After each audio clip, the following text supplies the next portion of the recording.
Welcome to the Mompreneur Nation podcast. You found your tribe for all things motherhood and entrepreneurship.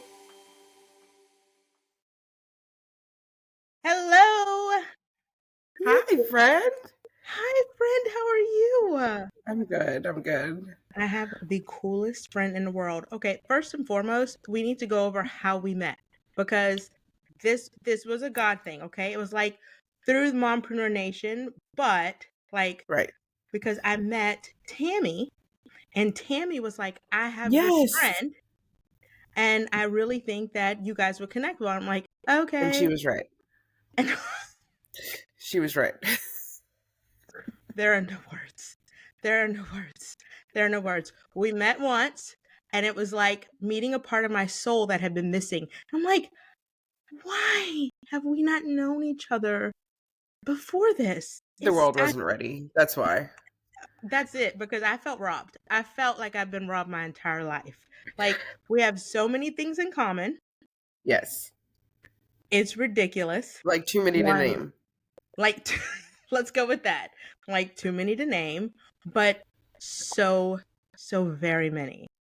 So very many. Anyway, I'm actually going to list these things. Okay, first, we're both raised in, like, South Louisiana, private Christian schools. Yep. What is July 27th? It's like, is that your anniversary or your mom's birthday or something? July 9th is my anniversary. No, that's it, July 9th. I'm going, my brain's going. July 10th is my anniversary. Right. That's it. Okay. Then we both have very light-colored husbands. And the printer ran out of ink. That's what we're going to call it. Is that how you say it, politically correct? Right. We got that. We're both raised basically being like, the only ones. That's cool though. Main character energy, that's all it is. Main character energy. That's 100% what it is. Either way, we both have groups. That's how you started with your groups, your Wine Wives group. Yes, the Wine Wives, right. Yes. Okay, tell us about Wine Wives. So Wine Wives started off, I moved back home to Louisiana, but not really home. I still needed enough space from my mom, enough to, she's got to call me before she comes. So 2 hours. 2 hours. So we moved back home. So I didn't have friends here in this town. I live in Mandeville. And so I posted at like 11:30 at night, desperation. I am not a homebody. I'm an extrovert. So I typed up a little thing on one of those, newbie groups when groups were like a thing. Like, like the Facebook groups, they had like a whole trend where it was like 900 groups. Still trying to get out of some of those. And I posted in one of those groups, kind of like a Match.com profile write-up about myself. I was like, I like wine and long walks on the lakefront. And if you would like to join me. And I was a part of a wine club back in Colorado. And I was like, I'd like, is there something like that here that I could join? And I closed the computer and went to sleep. And the next morning I had like 200 posts. No, but can you start something? And so I was like, okay, niche, here we are. So after that, like 2 or 3 days later, by then I had talked to enough new people people are super warm in Louisiana, as you know. So I was like, they were like, you're my new friend. I hadn't met, and it's also the age of the internet. Yeah. We became friends over chat and all the things. And they were like, let's have an event. And so that brought forth the first Wine Wives event. And after that, we are now in 17 cities. And I literally peek in and show my face most days. Like, I'm just trying to, keep my head above water here. But Wine Wives is thriving. It's a awesome, there's no sell there. No one pays for anything. We do girls trips and we have an event every month, but all cities are doing well. That is so amazing. So you have someone who's over each city, like a lead person in each city? So each city has their own. I mean, I'm always going to be a Mandeville girl, so I run Mandeville still. But yes, so a lot of Wine Wives here were transplants, just like I was. And so whether it's a job or their husband's job, so some of them have left and loved what they got out of Wine Wives here and started one somewhere else. So that's kind of how we started to break off into other cities. I love it. I love it. Okay. So, Wine Wives, we'll put the information on the screen in case you want to join because it's a really cool group and it is you get to see her face all the time, which is pretty fantastic. Speaking of seeing your face all the time, you go to New York. I'm just going to get Yes. this is what I've grasped from this situation, okay? Because I've been dying to ask you 100 questions. You Okay. go to New York for a trip with your mom, right? Y'all like on a Yes. birthday trip. You come back with a show. I came back with a show. That's all I got. Like, oh, I'm going to New York. Oh, by the way, I have a talk show. I'm gonna need you to fill all that in. I mean, seriously, that's kind of how it happened. So I do not watch daytime TV. I work at night, so I sleep during the day. But my mom loves her some talk shows. And so we share a birthday month. I'm in October 10th. She's in October 16th. And so I said, what do you want to do for your 60th birthday? And she said, I want to go to New York. Sure. So what do you want to do when you go to New York? I want to go on a talk show like tour. I was like, okay. Well, it turns out one company runs all of the talk show ticket systems. It's called IOTA. And so you put your name in like a lottery. And so I put my name in like 9 lotteries. I didn't know how it worked. And we got like 7 shows. And so I was like, all right, here's how this is going to go, Mona. We can go to 2. We can go to 2 or 3 and we'll see how we like it. Like we'll schedule them, but I'm not making promises. So the first 2, not a fan. And I was like, if this is how it's going, we're not making 7, Mom. So the 3rd show, Drew Barrymore. We walk in, it's pink, gray, gold, like all my Pinterest vibes. So I walk in, I was like, well, shoot, this is beautiful. And Drew walked out an hour before everyone else, like her crew, everybody, and she connected with each person in that room. And I thought that was super cool. Everything that you see on TV, she's that tenfold. And I was like, I want to be that person. Like, she connected with people. She tried to figure out why they were there, who they would, what they were doing. And she had a conversation with John Stamos. And I can't wait for the day when I can tell her, like, you did this for me. So we're on her show. And, she had given us like a little run through of what the show was going to be like. She said, John Stamos is going to be on and we love him. And they had never met before, but she said, he's going on tour with the Beach Boys as a drummer and we're going to talk about it. They had a little drum like setup in her studio for that. So he walks on and Drew is known for not, dealing with personal space very well. So she like hopped almost on his lap and she's like, I just wanted to tell you, I'm so sorry about your best friend, Bob Saget. I know he passed away. How are you doing? And that just like started this whole conversation about how he loves differently. And, he was like, Bob knew how much I loved him, but I feel like I didn't do our friendship the justice of telling him every day. And he brought letters from his mom and he's crying and I'm crying and all the things are going on. Huge moment in my life. I don't know why, like light bulb. So he left off and she looked at the crowd and she goes, so that was not my plan for today. She said, but that was why I created this show. That was why. She said, I know you guys see me as a celebrity. She said, but I'm a C-list celebrity. She said, people know me from E.T. and Charlie's Angels. She said, so whenever I said I wanted to start a talk show, people rolled their eyes at me, especially during COVID. And she said, but that was literally the reason why I did that. He obviously had something to say. I have never met this man before. And I wanted to create a space where he felt comfortable. I wanted to be the person that he sees that I care and he wants to have a genuine conversation with. She said, how big of a butthole would I have been if I said, hey, how are you doing? And he started talking. I said, okay, moving on because we've got things to do. Yeah. And so I don't know. It was just super transformative how the words that she used in that kind of like piece, that monologue after the fact. And after that, I was like, of course I was like crying and I was like, get your life together. And so we walked out and my mom looked at me and she's like, I know you've got something to say. What is it? I said, Mom, that's my dream job. That is my dream job. Connecting with people, figuring out why they do what they, what makes them tick. And we went to a bar the next night. I feel like all of my stories start with in a bar, but I'm not an alcoholic. I feel like you create some great relationships in a bar. And I started to talk to the bartender. This my little cousin's the hostess at this place, and it's our birthday night, and she's like, you guys should come out. I'll get you set up at a great table. So she didn't tell me it was like the Wall Street bar, you know, super my type people, like clean cut, very tall businessman. So I sit at the bar and I order a French 75. Yes. My investors. Yes. So I sit at the bar and I order a French 75, which is my favorite drink, and also a tribute to my French 75 because I feel like it always connects me with somebody. So I ordered French 75, and the guy next to me turned. He said, "You're not from New York, are you?" I was like, he said, "No female is ordering a gin drink in New York." I was like, okay. He said, "You must be from the South." And I am, and very proud. Yes. So we started to talk, and he asked me what I was doing there. So he said, "If that's your dream, go ahead and do it." And I was like, this is super New York of you.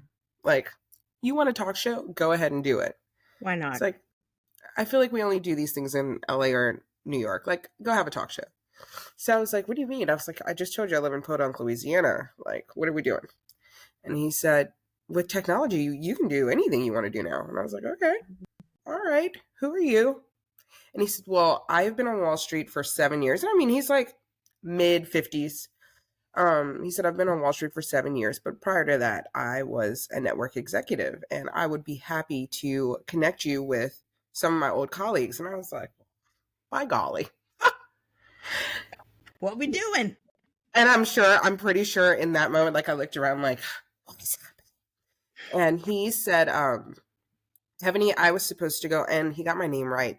Like, I told it to him once, and after that he got it right. And I respect people that do that because you're like taking some, like, it takes effort if you have a complicated name for people to be like, I got it right.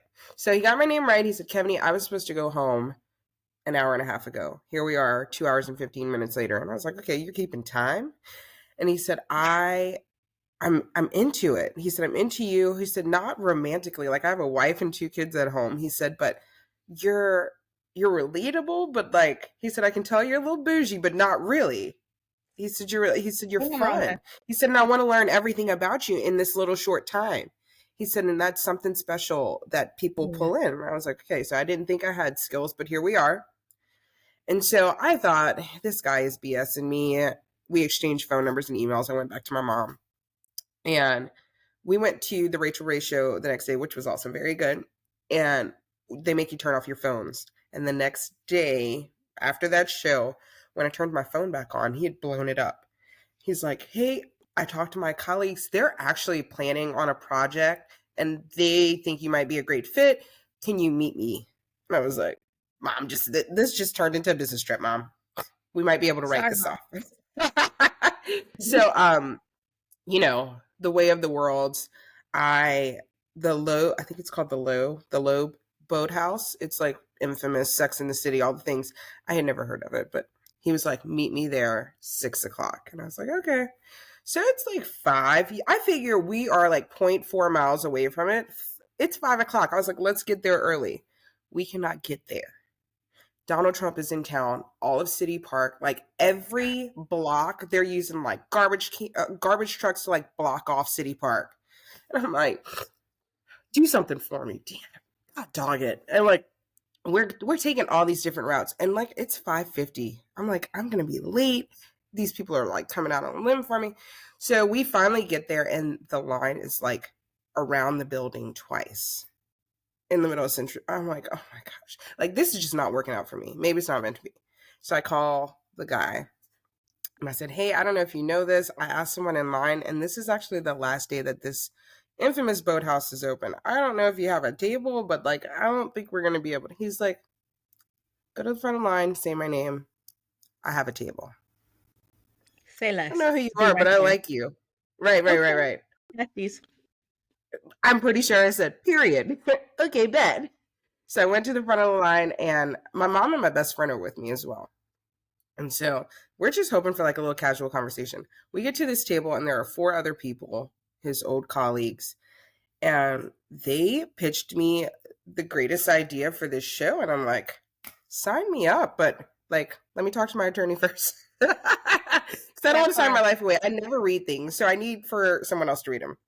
That part. So, because I'm like, why? And, I'm turning into, and we're going to talk about this imposter syndrome. I'm trying to transform into a person that's a why not me Oh God, kind of that's so person good. instead of Yeah. a why me person. Because, Yeah. I don't know if, and it's so weird to me. And I feel like you're the same type of personality. My mom, my dad, they think I'm like the greatest thing, since sliced Right. bread. And so they have hyped me up since day one. But I still have this like little person inside of me that's like, no one wants me. Why? No Why? one's going to celebrate me. Yeah.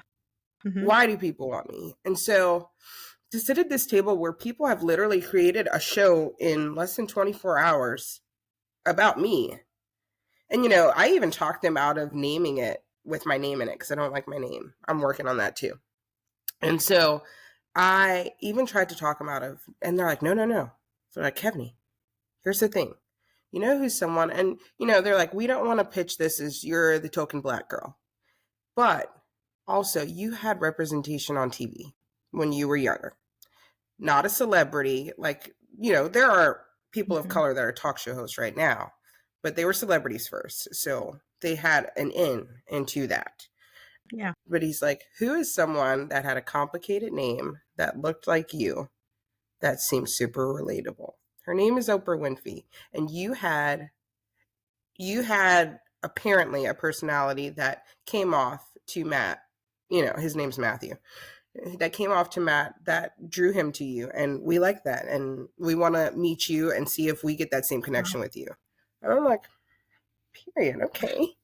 I'm here. And I I'm here. kind of perked up a little bit, And so the greatest thing about working with these people is they have truly, and again, every day we have a meeting once a week, every Thursday. And I'm like, why do y'all like me again? Yeah. Why me? Why'd y'all pick me? And I live in Louisiana. It's just, I feel like you could have had all these people. Why'd you choose me? And I'm getting to a point. We are 12 episodes in, and it took me this long to get to a point where I'm like, why not me? I'm fun. Why not? Why not? You are. To me, when you say things like that, like I'm looking at you like, girl, have you Because not met duh, me? right? Like, of course it's going to be you. Of all the people, why wouldn't it be you? But it's true. Like inside your mind, inside your head, for whatever reason, there's this doubt of like, why would someone celebrate me? Why? Right. I don't know why it is. And I think, like you said, we have very similar personalities. We're both just like, kind of people. But like, if people who have more of an extrovert personality can have these feelings, I'll also look at Oh, people who are absolutely. introverted. And I think how much more of a challenge it likely Oh is my for gosh. them to step up and for them to say, put themselves out there. It's hard to put Right. yourself out there. It's difficult. You just No matter how yeah, old you are, it is. it's It's a battle tough. every time. It's yeah. And when we first started Mompreneur Nation, I was so excited about it. Did this wonderful photo shoot, did all the stuff for the launch, and then the day of the launch, I looked at that picture and I'm like, oh my God. And I immediately felt like, what if people see behind that and see me? Because I'm sitting there with no Right. makeup on and I'm like, whatever. And I'm like, that's not me. I don't know why I feel that way. But I love how you talk about this a lot in your TikToks and how vulnerable you are about just saying like I try. imposter syndrome.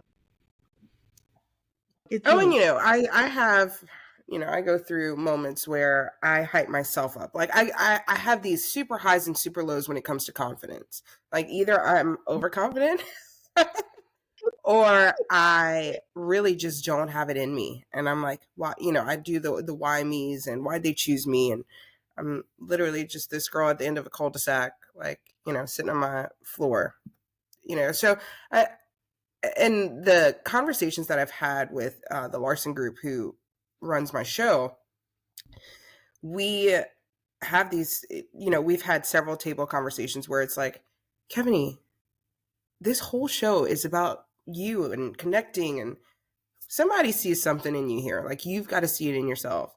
So it's been therapeutic for me, before every show, number one, I have a great crew of hype men that are, I have my little nervous jitters right before, and they're like, we're all here for you. we believe in your mission, your journey. And, I try to give a monologue before and at the end of the show about being kind to people. The whole point of my show, and I tell this to every audience, is that I want to be a vessel for people. I want to be the person that, they have that guy, that girl that everybody dates before they get married. I want to be that girl. Yeah. I want to be the girl before that finds the hidden talent before, especially here in the South. I feel like there's a lost love for us. Like, I'm like, you guys don't realize how great we are. We're like our own country here. Yeah. We're great. We really understand. Unhealthy, but great. We love good food, but we're great. And so I want to be a vessel for people. And I didn't realize how good that was for me, how good that made me feel, how much that boosted my confidence, was seeing the moments like, someone asked me, so I do like a Q&A mid-show, and we started vetting our questions because those things can get a little crazy. But someone asked what my hidden talent was, and I don't have one. And it's funny, people are like, what do you mean you don't have a hidden talent? Because I didn't realize how transparent I am for people. People know literally everything about me. There are 0 walls up here. And so if it's a talent that I have, I love good music. I can't sing or dance, but like I have a talent of finding good live music, somewhere. And I know every song from every genre, pretty much 70s and up, which we'll get to. And so I don't have a hidden skill. And so I was like, I can't bend, contort or do anything. But I feel like my skill is connecting people. And it's not, the only reason it's hidden is because it's something that's not concrete. And I said, I'd like to think that is my skill. I said, I try to connect people, connect the right dots for, to see other people, blossom. So the audience member kind of looked at me like, that's not what I was looking for. But I said, I didn't realize how much of a lost skill that is for people. It shouldn't be a talent. It should be a skill. And so, I'm just this little vessel on a talk show showing hidden talents of other people. I think it's amazing. I love that. Also, you touched on a little bit, but like the representation of it, right? Because we are in South Louisiana. You are in a community that's, a little bit more small. And so it's important. I'm trying to be politically correct on this beautiful podcast, right? It's important for people who look like us to stand up and to say, look, here we are, take our space, and, be able to be a vessel, like you said. Also, it's important for us as moms to our children, to show that has been so big in my household.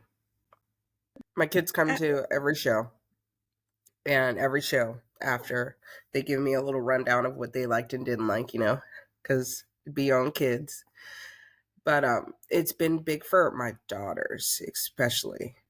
Like they come with things that they've learned from the show, or, Mom, I didn't know you did that. I didn't know I didn't know you spoke about this or knew about this. And I'm like, yeah, girl. And so what I try to tell them each and every day, the world is your vessel. I try to be a vessel for people, but the world is your vessel. Take up space in it. The world is so big. So the little space, in the big scheme of things, I take up a little bit of space, but in my world, I take up all the space. And so I'm like, take up all the space. Do it. Be as big as you feel, be as big as you feel you should be. And that's not even like a fame thing, a popularity thing. Until I feel like you can't be fulfilled until you're taking up as much space as you want to take up. Yeah. Yeah. So if I was like, if you think of it as a sphere, the whole sphere should be Addison or should be Harper, and I have one who's very quiet and one who's just like me. So Addison's already taken up all the space. But, like I said, I want to be that for them, and it took me 34 years to figure out, not even just self-love, but taking care of myself in order to be my best self. So people see me on the talk and Instagram what they see is living my best life. And it's really not a fake thing, because I'm in the best place that I've ever been, mentally, emotionally, all the things. but it's more, I'm self-care. So like I take, if it's a 2-day trip to the casino by myself, it's going to make me the best mother, wife, nurse, talk show host, everything that I can be. I go sit in a hotel room by myself sometimes and literally just, I I talk. I talk all the time. I love to talk, but I talk to myself. And I learned this from a guy, and I'll send you the link to his stuff. His name's Akeem Robinson, and he is a kind of self-talk specialist. Yeah. And I interviewed him on my show, and he said, your self-talk is going to be the greatest conversation that you have with yourself. Wow. You're going to hold yourself accountable. You're going to also kind of talk about the things that you didn't want, that you don't want to talk about with other people, and you're going to take it seriously. So I go to that casino, I rent my room, and I talk, and I walk out a better person. I go be a better mother. I be a better nurse for my patients. I have enough of myself to give because I've already had that conversation with myself. I'm not That's walking good. through the day talking, having these deep conversations and still trying to be a person for other people. So I walk out, wake up for the day, ready to be accountable because I've already had a conversation with myself. So I didn't realize that was a big deal, but it is. Well, think about it. Think about it the other way around. Okay. A lot of the reason we hold ourselves back or we don't step out is because of the self-talk that we've done in our minds that in a negative way. The things that we've told ourselves in a negative way. Like, you can't do this. No one will want to listen to you. Why you over someone else? All of those things keep us held back. And it's ridiculous because it's only in our mind. Other people aren't only really in our thinking minds. that. No one else is thinking that, I promise. Nobody cares that much, like nobody cares to sit up here and be like, oh, you're dumb. Nobody thinks that way, but it's in our minds. So you reverse that and you start telling yourself the opposite, and you start pumping yourself. I was made for this. I can do this. God is with me. I've been created for this moment, and continue to tell yourself these things. Imagine what you can do. I'm looking at my notes. If you see me looking off camera, no, I wrote notes. I'm that girl. I love that you wrote notes. I love that so much. Well, so I did a talk on imposter syndrome to this women's empowerment group, and I don't have them with me because I left them in my car, and I wrote notes, but I didn't prepare enough. So I have these affirmations. So throughout my life, I told you I went to this, small Catholic school. Yeah, we went to like a leadership conference every summer. And each summer you had a paper bag with your name on it. And everyone from that conference wrote something nice about you, what they loved best about you. And do you know, I have kept every bag. And so when I graduated from high school and I became a basketball coach, I did that for my teams. In nursing school, we did like an affirmations card. I keep that in my visor. So I started pulling this out. And so I didn't realize I was doing like a little self-care, a little self-therapy throughout my life, trying to fight imposter syndrome. So when I started to get in my like deepest, darkest, like self-deprecating moments, I'd pour out those little paper bags with like, I kid you not, it's like ripped off pieces of paper. Like, you're beautiful. You're super funny. I love that you do this. I pull those out and I read and, I get this big smile on my face because it connects me in moments where I remember that people loved me first. People love me for a certain reason, or they're actually, and it's not even about how people think of you. It's someone telling you what you should be telling yourself. That part. That's it right there. So I'm still pulling out these, like, I kid you not, they are so beat up paper bags from 15, 17, 18 years ago still, that are telling me things that they tell me everything about myself, who I am now still, or what made me who, So I totally believe in affirmations. And like I said, I believed in them and it was people telling me. But what I started doing in the last like 3 to 6 months, I've been doing affirmations for myself. And I saw this little girl on TikTok, Scarlett, and her mom, Tiana, makes her, she's kind of like watering the seed within her daughter, who's a mixed kid. And she tells her, the hair. She does the hair. Yes. While she does her hair, she gives her these affirmations to repeat. And I was like, I don't know how I feel about it. And then I thought to myself, she's watering a seed that little girl is going to tell herself when she's an adult, fighting some of these same, kind of insecurities that I had insecurities that came out later in life. So, because until I was like 12, I thought I was the best thing since sliced bread.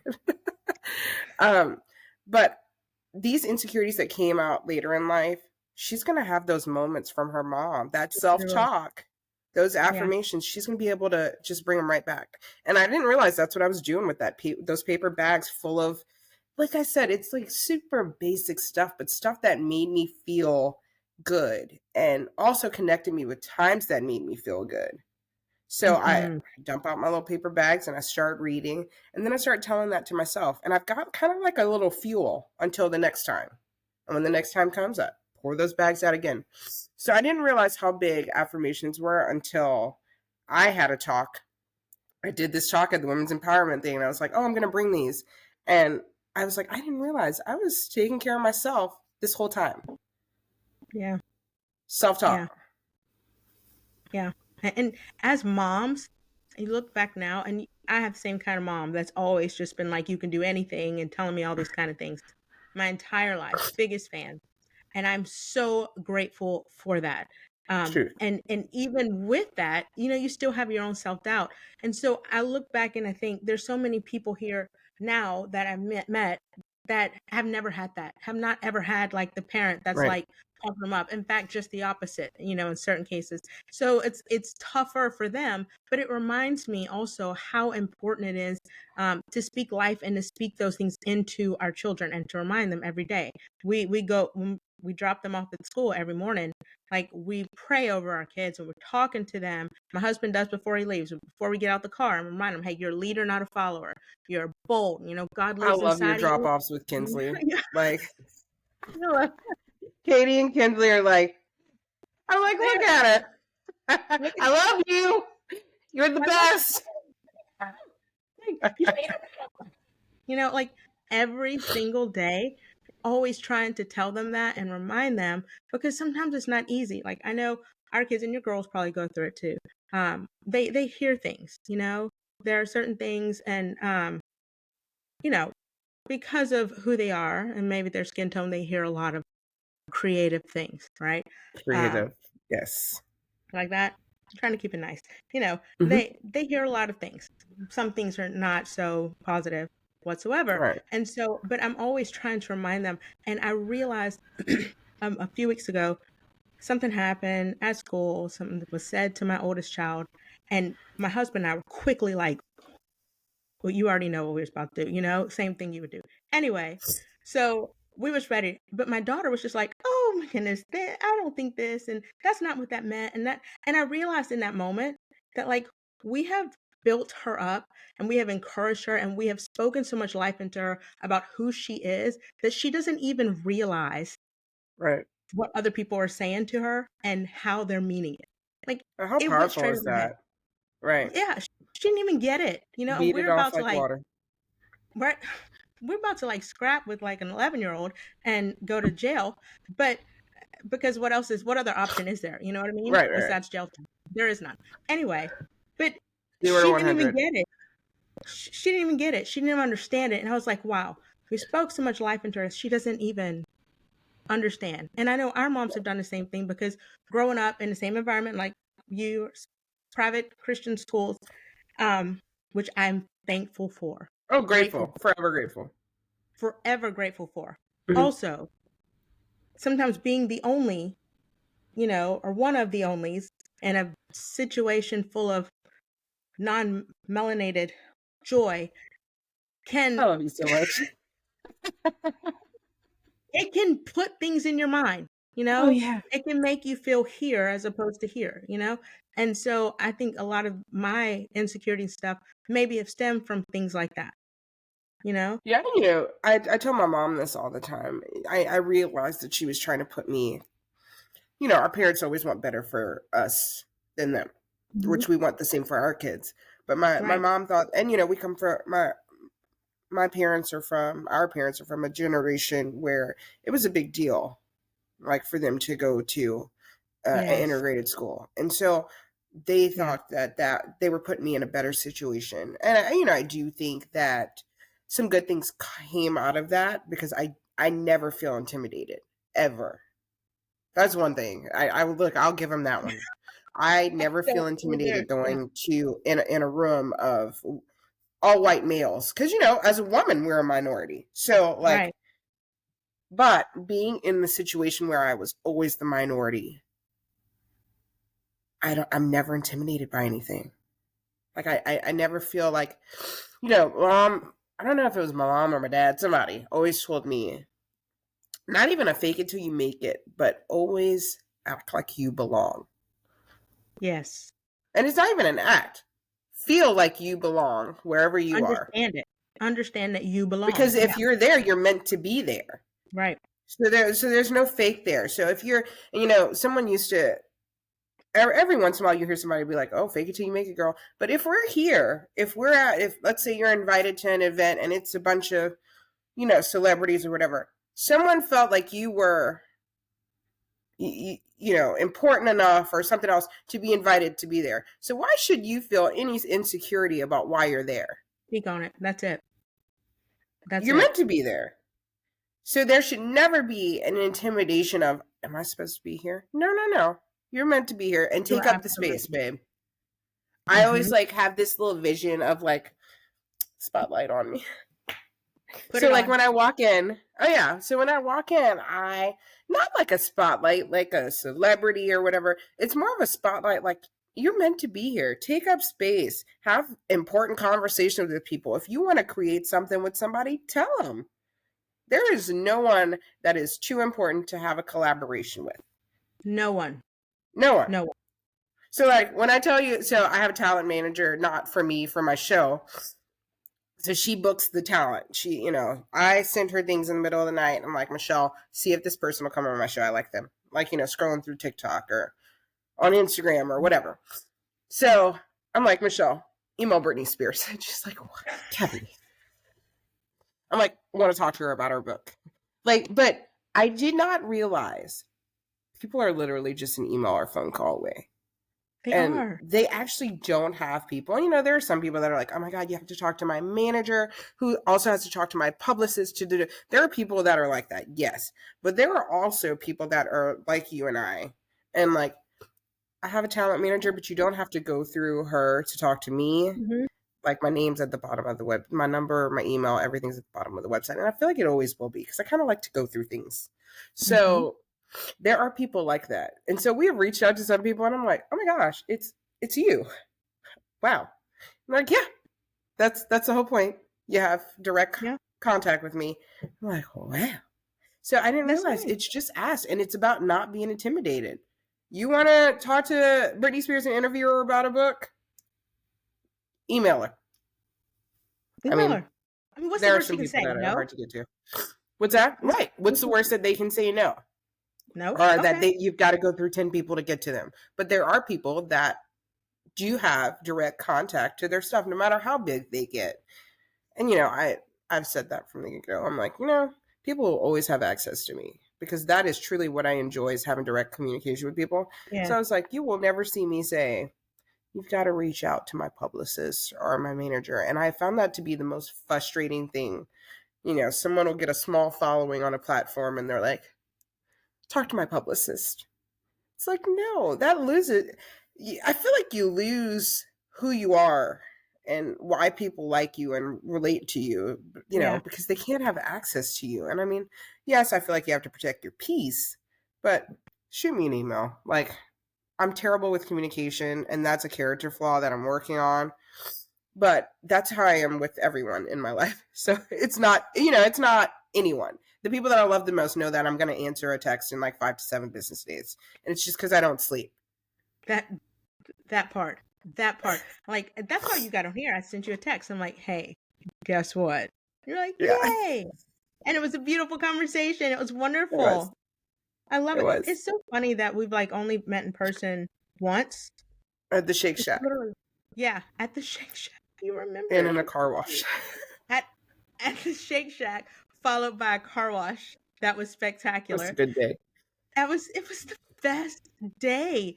But I mean, we met online and then we talked. I'm so grateful. Like November 1st, it's thankful, grateful, niceness month for us. It So is. November 1st, I am thankful for people and friendships that are just like virtual and text. I'm so grateful for it because I don't have the I am too. capacity or time to go hang out all the time. I just don't have it. But I always have time to sit and text in that 10 seconds I'm on the toilet before the kids come in. Like, that's it. Absolutely. That's it. It's only 10 seconds too. 10 seconds I before just they want to use the barge bathroom in. in peace. Just give me a minute. One thing I ask of life, just let me pee in peace. That's it. That's it. I don't really care about anything else, but can I just pee in peace, please? One day, friend. One day we will get One it. day.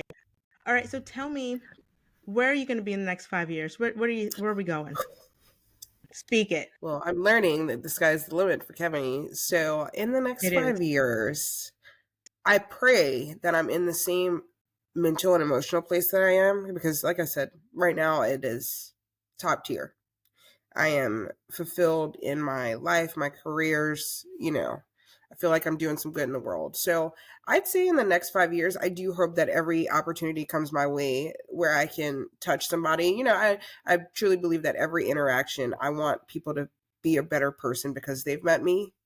So 5 years, I hope that I'm doing that on a larger scale because it's the best feeling in the world. It And is. so that's all that I can hope and pray for. I don't have like specific goals because I don't know. I don't everything that has come my way in the last few years-ish has been opportunities that I didn't have in my goals. So we're Or just knew not that gonna existed or that could be a possibility. right. So we're gonna keep our doors open. But in the next 5 years, hopefully I pray that I'm in the same place but doing things on a larger scale. I love that. I love that. Yeah. 'Cause I think when I went to college for broadcast journalism, and my goal in life was to be a TV reporter, anchor, whatever. And I really didn't think anything outside of that. Wasn't until after like it hit that 10 centimeters and straight into that crown of fire that I was like, dang it. Hold up. I might have, let me Right. rethink about this. I don't ever want to be away from these kids, ever. Yeah.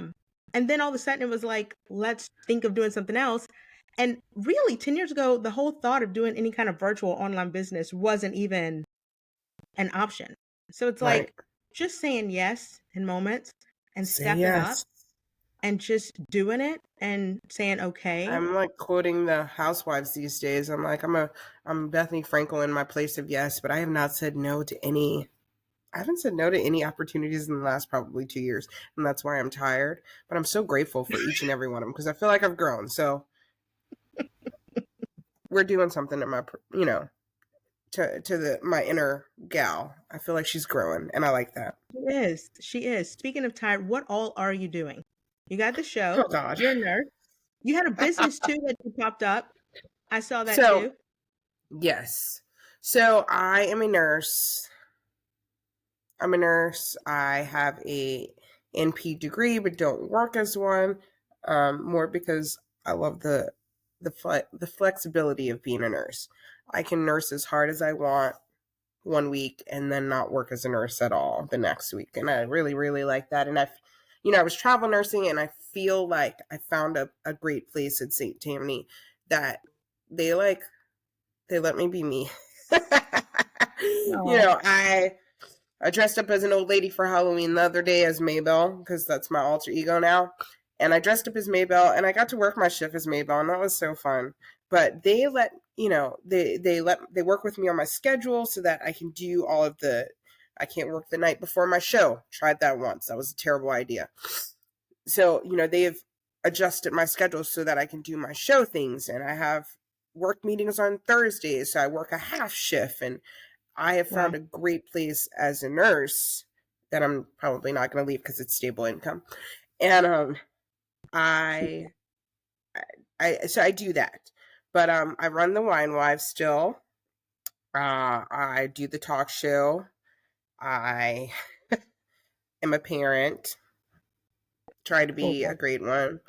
But all of these things, this is probably the best, not just financial situation, but situation as far as time management goes, where I don't miss anything. And I used to miss quite a bit of things, for my kids. And I was like, just stay with me on the grind, guys. Like, mom's just trying to give us a better life here. And, so I used to travel nurse and be away from them. And I don't want to do anything else because I'm in such a great place where they don't know, all of these things that I do during the day when they're at school. Mom's home when they're home. Mom is home. Yes. Yes. And man, it feels so good. The same time every day my kids walk in, and I have not always been able to be a part of that. And I don't take it for granted now. So prioritizing that. So as long as I can be home when they get home during the day, I'll run 10 businesses. And so, I guess, so outside of those jobs, one of my really good friends and I are working on a self-development retreat that is also part of the show, my show. I don't know if I'm telling you that. I haven't told anybody that, but we've been working on this for like 2 months, and it's not till 2024, but it's about self-development as a female. It's a women's retreat, and so we'll do that twice a year, and I'm really excited about it because it's doing all the things that it's providing resources and connecting women, and also offering some growth for them. Want to be that vessel. So, I guess that's all I'm doing. I love that. I love all that. And I love you say, like, it doesn't matter what I'm doing during the day. I just want to be home. That's what I tell my girls. And not just home for my kids, home for my husband too. I like him. Oh, remember that? Aren't we married? Right. Our husbands. They're great. They're wonderful. Truly, like MVPs. They really are, honestly. I love watching your interaction with your husband on TikTok and stuff. TikTok. I say his lack of interaction is what makes that so amazing. I told him, I was like, you literally married the complete opposite of you. Like, when they say opposite attract, like, Billy is so unenthused about anything except football and basketball. But and he's far more mature. Like, he's older, he's more mature. He's just like, I think something I laugh about even still is when our first and only date. We were talking about like how passionate we are. Again, put that nicely. Anyway, and you had mentioned about one of the times y'all had a disagreement and stuff, and you're just like, forget it, I'm done. That's me. All the time.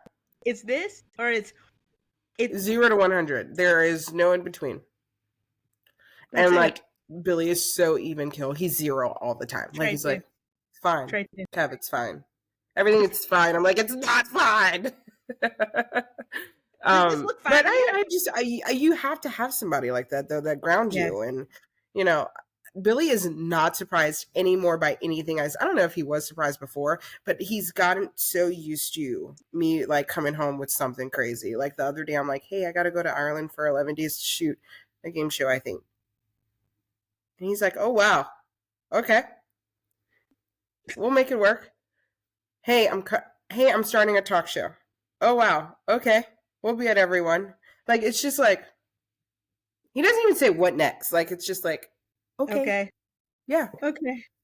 I'm here for it. Yeah, that's cool. And it's what you gotta have.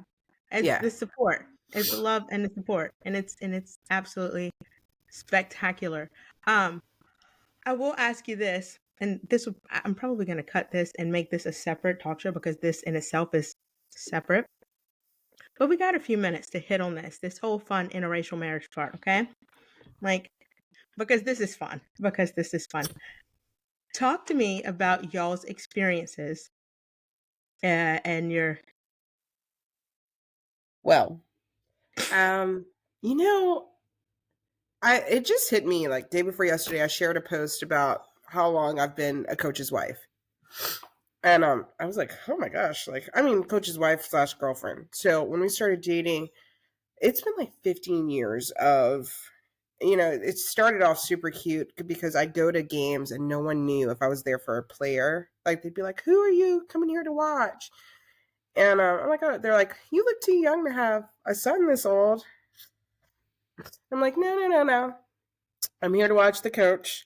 And they're like, oh, like Billy's assistant coach at the time was black. And so they'd be like, oh, you're here to watch Marcus? No. No, it's Billy. Billy. Billy. Bill.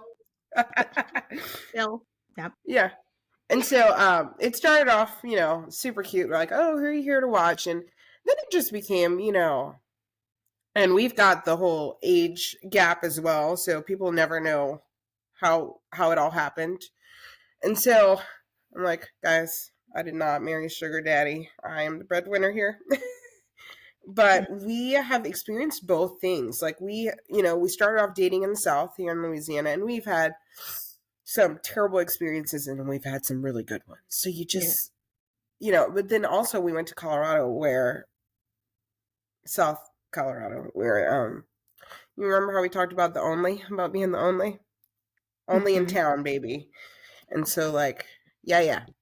And so, Billy he was like the golden boy there. So Yeah. when he came back, it was a big deal.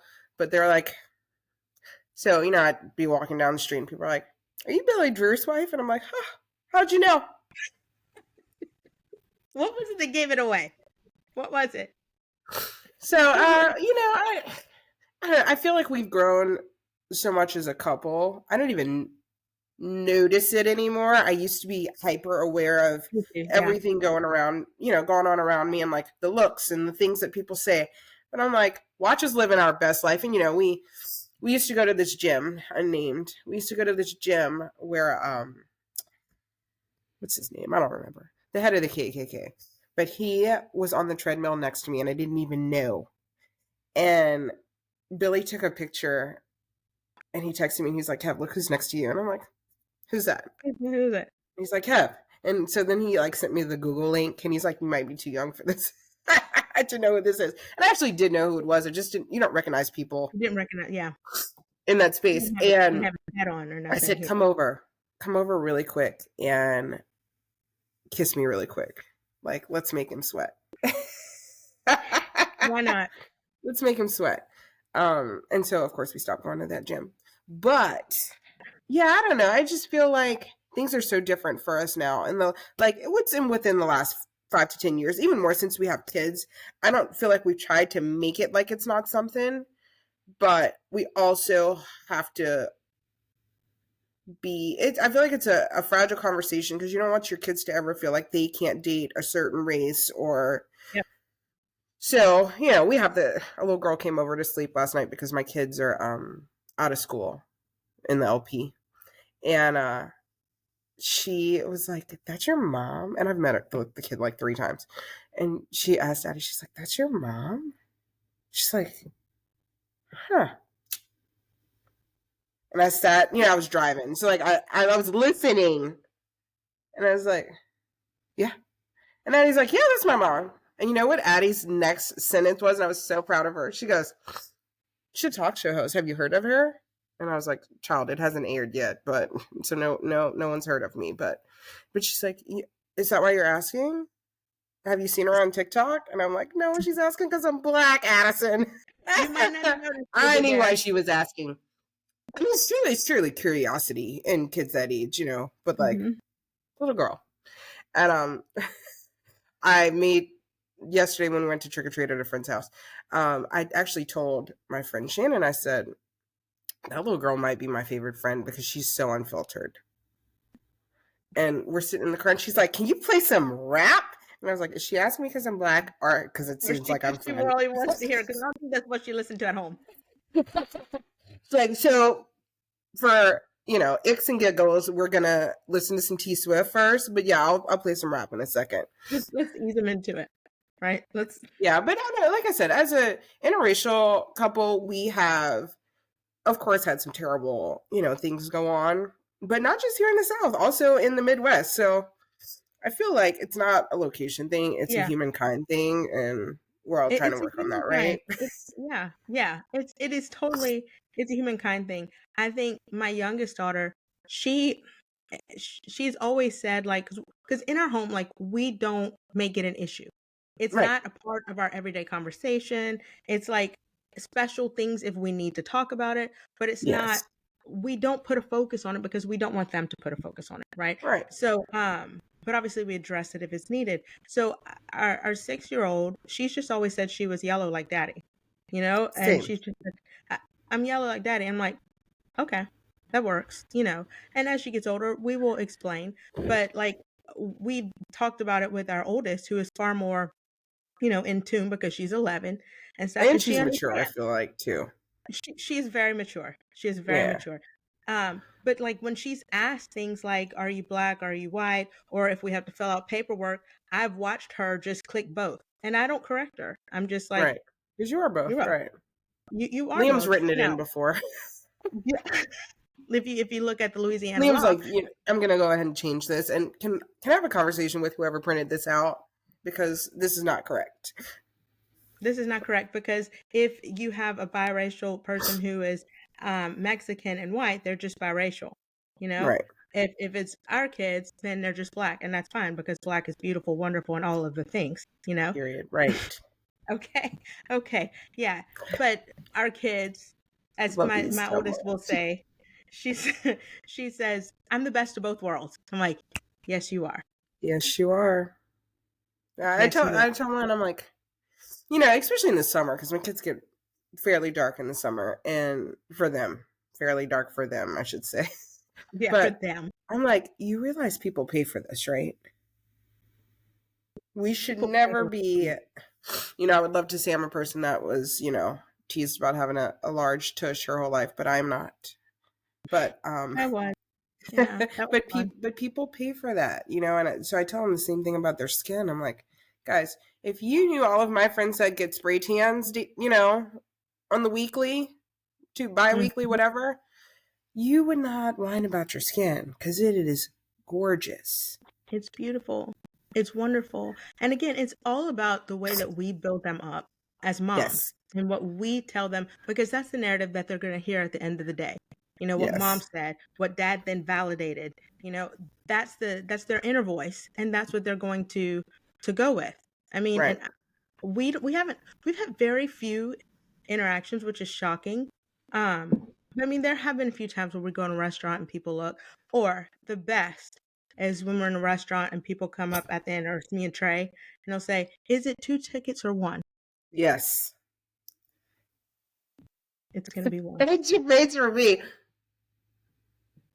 Like it's gonna be 1. Yeah. Oh, I'm it's like, all the time. Are we on separate tickets? are we? No. Do you not see all No, these it's 1. kids? It's 1 and it goes to you. Yes, that's it. Do you not see all these kids?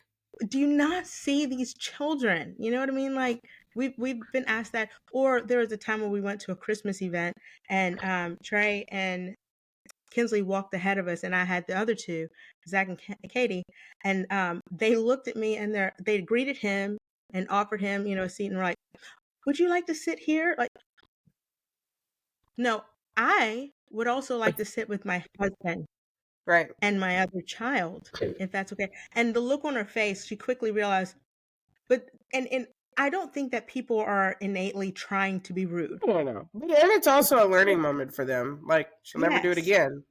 Yes, it is a She'll culture, never do it again. especially down here, where you are not accustomed to seeing this, and it's not Right. something that is normal, that makes you think separately. We And were that's on a flight. I will never forget this day. We were on a flight with baby Liam. And it was fairly empty. And so the flight attendant came up to us and he said, if you guys would like to split up, you can. So you're not stuck with somebody you don't know next to you. And I looked at him and I was like, husband, our child. And you know what he said? And I don't know how, like, it threw me off a little bit. I didn't know what I expected his reaction to be, but he said, okay, sis, pop off. I see you. And it was more of a, like, I see you because he thought I had a sugar daddy. If he is Not sugar daddy, just somebody didn't tell me. the age gap really did it for him. But I was like, sir, don't get me wrong, Billy's done some great things in his life, but school teacher, love it. This is all love here. It's not money. It's all love, and that's all there is Teacher to it. MLP too. That okay? I'm So like, take it down to that national average. That's why I'm working these jobs. Thank you. right. Thank I you. was like, Thank you. no. I love But it. yeah, so I don't know. Hold on. Like I said, I have experiences like that where it's like, I hope it's learning lessons. Are you there? Because I'm like, There you go. hope you don't do that again. Like, I actually handled it well. The next person might not. It's all on how you take it. You It's know, all on how you take or it. It's all on how like even things like the sports games. So like when we go to a sports game and somebody's like, "Oh, you can scoot over. We have an extra seat if you don't want to sit next to him." And I'm like, "He's my husband. I want to sit next to him. Thank you." We're not arguing today. We're happy. We want to sit next to each other. Thank you, though. So kind. Oh my gosh. So tell me, if you had 2 things to leave people with, what is it that you would want to leave people with? Probably the first, because I hold it so close. Give yourself some grace. Give yourself some grace because you're meant for the greatest things in the world. God only created greatness. So you may not see what is so great about yourself, but you got to start searching for it early because once you figure it out, man, it's so good. And number 2, like I said earlier, every human interaction that you have should change people for the better. So try to make people better people for having met you. No matter what your interaction is, no matter, why you're there or what space you're in, always make people a better person for having met you so that they can say nice things at your funeral. True story. It's so true. Because I think all the time I'm like, I don't want nobody to lie at my funeral. Okay, so I want a living funeral because I really want to know what's going to go on. I don't like surprises. Listen.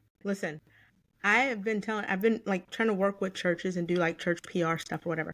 And I've told people before, we're going to have a funeral party. Okay. And this funeral party, and get this, okay, stick with me here, because like when you think about when you die, it is hard for people who are close to you to know what you wanted, how you want it to happen, what you want that service to look like, all those things. Wouldn't it be easier if you had already planned that out? It's already planned out on my end. Plan it out. Be clear. This is what I want my funeral to look like. This is who I want to speak. This is how I want it to do. These are my scriptures. There are no questions. I have my outfit picked out. Like, I don't wear it because I don't want it to be, like, dirty. Like, what if it's dirty? I mean, they could wash it, but I don't want any questions. So I have an outfit. And it also works with my weight fluctuation. So, like, I don't know what I'm going to look like when I'm gone. I have, here's who I want to do my hair. Here's who I want to do my makeup. Do not ruin this. I've told my best friend. I've told my husband. I told my backup best friend. Do not ruin this for me. Yes, because it's how you end. It's not how you began. It's not even wealth. It's how you end. Yeah. I can live this life that's like all this, and then I die and look like. Like, like you go to a funeral or a wake and they're like, God, she looks bad. So,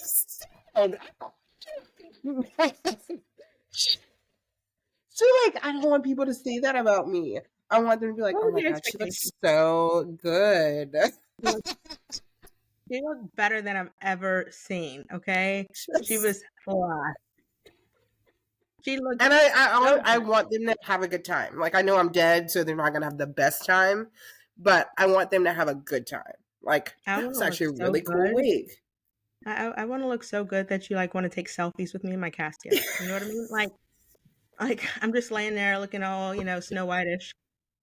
And then you pull up next to my glass casket because I do want a glass one. And you take that selfie. What just happened?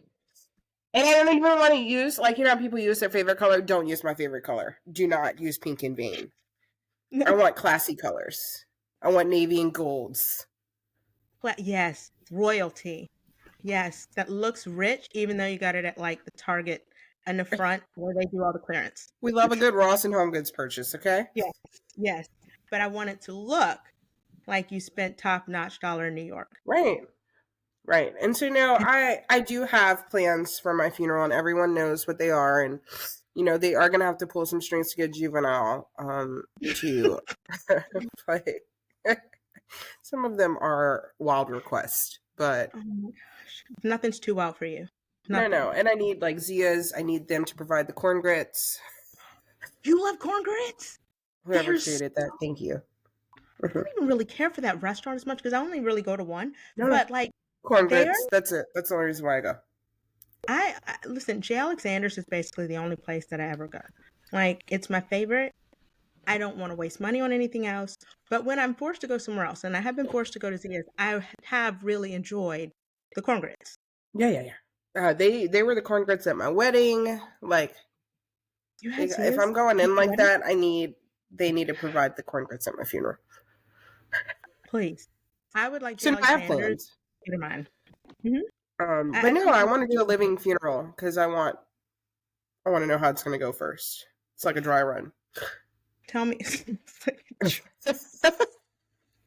I want to know. I want to see what you're going to say to me because obviously I may or may not hear what you say to me afterwards. But I want you to tell me how much you love me now. Like, Oh, we yeah. should host living funeral. Living funeral. Say when. Say when. Like, I think it's the greatest idea ever because why should we wait to tell people how we feel about them? This is a business idea right now. It's happening. Right now. Right now, absolutely. You've got a church. We'll be the host, right? That's what I'm saying. We'll be the host. You have a real TV host. I'll sing a song. Just They don't want me to sing. Look, I will MC the hell out of that funeral. You be the MC. Outside of the word hell because we're not bringing hell in there. But, but yeah. Yes. Hell, no. Right? No, and there's a classy version of Juvenile. So we don't even have to bring him there. We could do the quartet version of Back That Thing Up.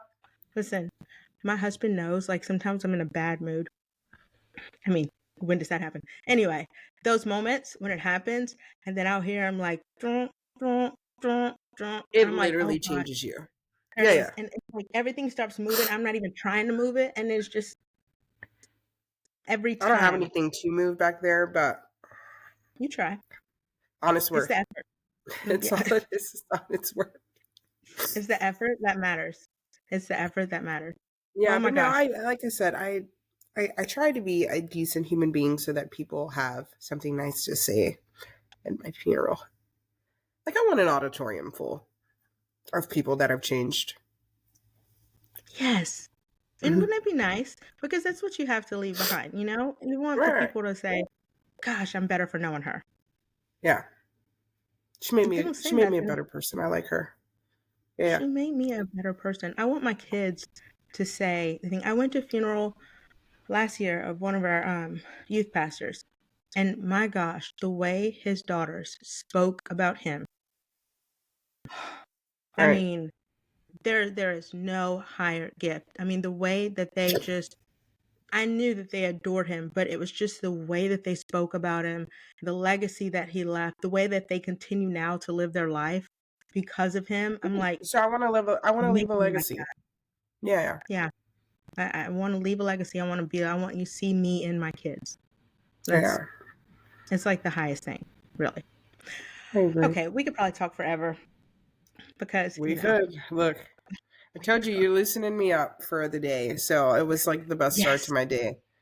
Because you have a very big day ahead. Yes. I love you. We won't say what it is, but I love.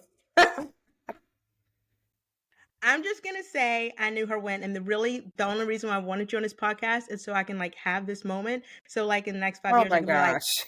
But and this is also very quickly what I tell. So like we have picked up people for our show, like our crew.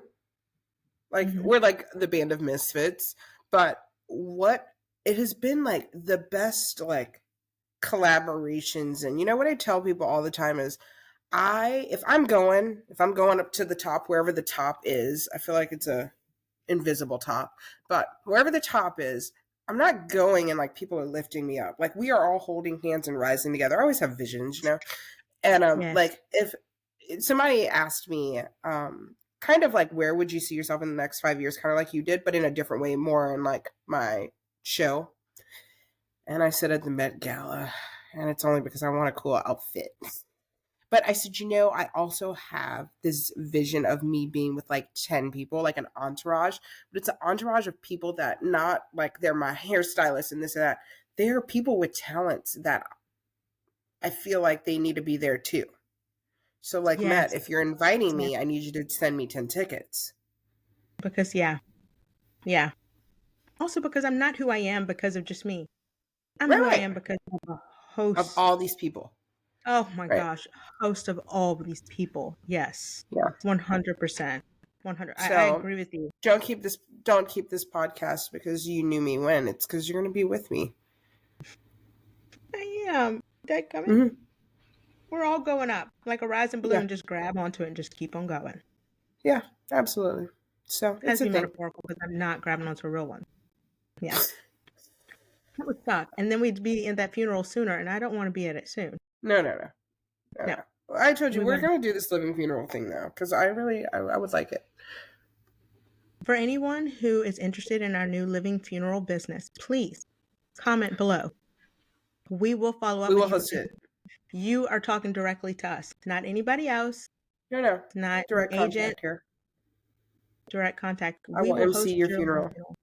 Yeah. And you can sit there and you can listen to how people talk about you. Yeah, I like that a lot. God, that's so genius. We're doing that. Yeah, I feel like it's such a good idea. It's like in-person affirmations. It is. It's just like your bags you talked about. Mm-hmm. It's just like your bags. And it would really encourage you to even live even stronger and even more bold in all the things. I love it. Well, holla. I feel like that's the thing we should do.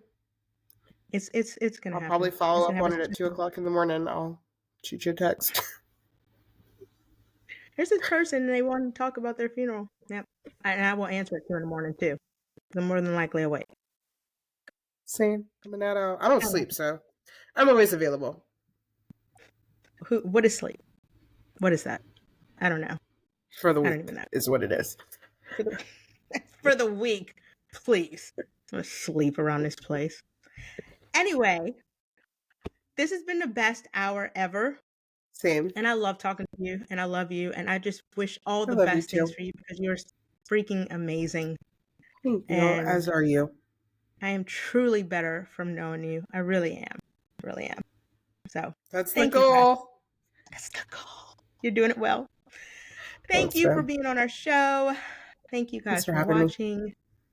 Oh, you're the best. Bye. All the love. Bye.